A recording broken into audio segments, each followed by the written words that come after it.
धम्मसंहिता YouTube चॅनलच्या सर्व प्रेक्षकांना सप्रेम जय भीम नमो बुद्धाय। मी advocate Dilip Kakade, Dhammasamhita action committee of इंडियाच्या वतीने सर्वोच्च न्यायालयामध्ये बोधगया महाबोधी महाविहाराच्या संदर्भामध्ये आम्ही याचिका दाखल केलेली आहे।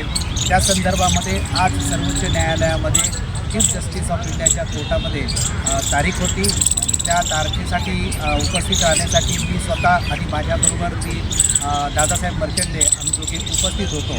आज सर्व चीफ जस्टिसच्या कोर्टामध्ये 24 नंबरचा आयटम होता बोधगया महाबोधी महाविहार केसच्या संदर्भामध्ये।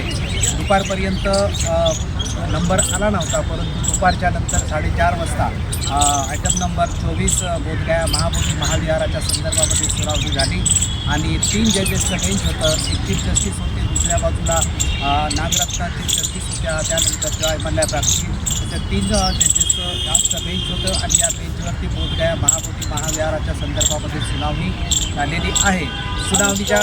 आजच्या सुनावणीसाठी आम्ही स्वतः उपस्थित होतो, त्याचबरोबर महंतांचे वकील उपस्थित होते, बिहार स्टेटचे वकील उपस्थित होते आणि दोन्हीही बाजूची ऐकल्यानंतर चीफ जस्टिस ऑफ इंडियाने असं जजमेंट दिलेलं आहे की पुढच्या 4 आठवड्यामध्ये जे महंतांचे वकील आहेत किंवा बिहारच्या वतीने किंवा इतर जे कोणी आहेत त्यांना पुढच्या 4 आठवड्यामध्ये जे काही सबमिट करायचं आहे ते सबमिट करण्यासाठी सांगण्यात आलेलं आहे आणि 4 आठवड्याच्या नंतर पुढे सलग हिअरिंग होईल आणि त्यानंतर ॲडजर्नमेंट कुठल्याही प्रकारची होणार नाही, अशा पद्धतीचे माहिती किंवा अशा पद्धतीचं स्टेटमेंट आज चीफ जस्टिस ऑफ इंडियाने कोर्टामध्ये दिलेले आहे। त्यामुळे 4 आठवड्यामध्ये ज्यांना ते सबमिट करायचं आहे आणि पर्टिक्युलरली महंतांचे वकील किंवा बिहार स्टेट किंवा इतर जे कोणी आहेत त्यांना जे काही सबमिट करण्याचं आहे त्यांना 4 आठवड्याची मुदत दिलेली आहे। हा जो लढा आहे, हा लढा 1886 पासून एडविन अर्नॉल्डपासून जो सुरू झालेला लढा आहे तो 2026पर्यंत जवळजवळ 140 वर्षाचा हा लढा आहे। हा लढा रस्त्यावरती पण चालू आहे, हा लढा सुप्रीम कोर्टामध्ये पण चालू आहे। गेल्या 1 वर्षापासून सुप्रीम कोर्टामध्ये सातत्याने हिअरिंग होत आहे, परंतु ही जी केस आहे बोधगया महाबोधी महाविहाराची, ही केस आहे 1992 सालापासून सुरू झालेली आहे। मंत्री सुरई ससाई यांच्या माध्यमातून ही केस दाखल करण्यात आलेली होती। त्यानंतर मंत्री सुरई ससाई यांना भारत सरकारने त्या कालखंडामध्ये विनंती केली होती की जर तुम्ही सुप्रीम कोर्टामध्ये केस विड्रॉ केली तर भारत सरकार त्या संदर्भामध्ये कायदा करण्याच्या संदर्भामध्ये विचार करेल।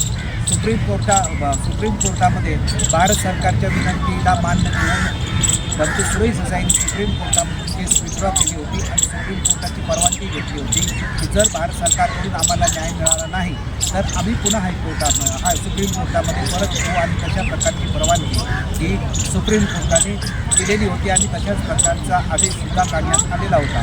त्यानुसार 1992ला जी दाखल केलेली जी केस होती ती विड्रॉ केल्यानंतर 2012पर्यंत म्हणजे संसदेमध्ये भारत सरकारने आश्वासन दिलेलं होतं की आम्ही या संदर्भात कायदा करू जर न्यायालयाची केस विड्रॉ झाली तर, परंतु 1992 सालापासून 2012पर्यंत सुरई ससाई यांनी प्रयत्न केले, परंतु कुठल्याही प्रकारचे आश्वासन पूर्तता सरकारकडून न झाल्यामुळे पुन्हा ही केस 2012 साली मंत्री सुरई ससाई यांनी सुप्रीम कोर्टामध्ये दाखल केली आणि 2012 सालापासून 2025 सालापर्यंत कुठल्याही प्रकारची हिअरिंग पुढे गेलेली नव्हती। 2025 साली पुन्हा चीफ जस्टिस ऑफ इंडिया आजचे जे आहेत त्यांनी 2025 साली अशी ऑर्डर काढली की ज्या लोकांना इंटरव्हेन्शन करायचं आहे किंवा ज्यांना ॲप्लिकेशन करायचं आहे ते सगळे ॲप्लिकेशन करू शकतात। गेली वर्षभर इंटरव्हेन्शन आणि ॲप्लिकेशन आलेले आहेत आणि या सर्वांची सुनावणी सुरू होणं आवश्यक होतं, परंतु आता पुन्हा एकदा चीफ जस्टिस ऑफ इंडियाने पुन्हा एकदा परवानगी दिली आहे की ज्यांना सबमिट करायचं आहे ते सबमिट करू शकतात आणि त्यानंतर आपण ही हिअरिंग चालू करू आणि त्यानंतर ॲडजर्नमेंट होणार नाही, अशा प्रकारची ऑर्डर चीफ जस्टिस ऑफ इंडियाने काढलेली आहे। चीफ जस्टिस ऑफ इंडियाने जी आज ऑर्डर दिलेली आहे ती ऑर्डरची कॉपी आल्यानंतर सविस्तर आणि धम्मसंहिता त्यांच्यासाठीच्या त्या कॉपीचं स्पष्टीकरण देण्याचा प्रयत्न करू। तुर्तास धन्यवाद। जय भीम, जय बुद्ध, जय भारत। माझ्याबरोबर दादासाहेब मर्चंडे आहेत, ते या केसला उपस्थित राहण्यासाठी आले होते। दिवसभर आम्ही सगळेच आहोत सर्वोच्च न्यायालयामध्ये। दादासाहेब मर्चंडेंना ही विनंती करतो की त्यांनी आपले 2 शब्द व्यक्त करावे। धम्मसंहिता ॲक्शन कमिटी ऑफ इंडियाच्या वतीनं सुप्रीम कोर्टामध्ये महाबोधी उद्योगाचा जो विषय आहे आणि हे बौद्धांच्या ताब्यात मिळावं याच्यासाठी याचिका दाखल आम्ही जी केलेली आहे ती याचिकेची सुनावण्या दर महिन्याला चालू असते.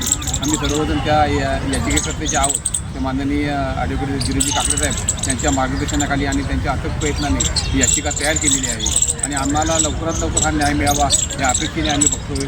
आणि सुप्रीम कोर्टाने आज सांगितल्याप्रमाणे बिहार सरकारला किंवा महंतांना त्यांना काय सांगायचं असेल तर त्याने 4 आठवड्याची मुदत दिलेली आहे. त्या आठवड्यामध्ये त्यांचं म्हणणं आल्याच्या नंतर या तारखेची सुनावणी होईल आणि आम्हाला एवढीच अपेक्षा लवकरात लवकर हा निर्णय महाबोधी बिहारचा व्हावा एवढी आमची अपेक्षेने आम्ही लढवतोय. जय हिंद.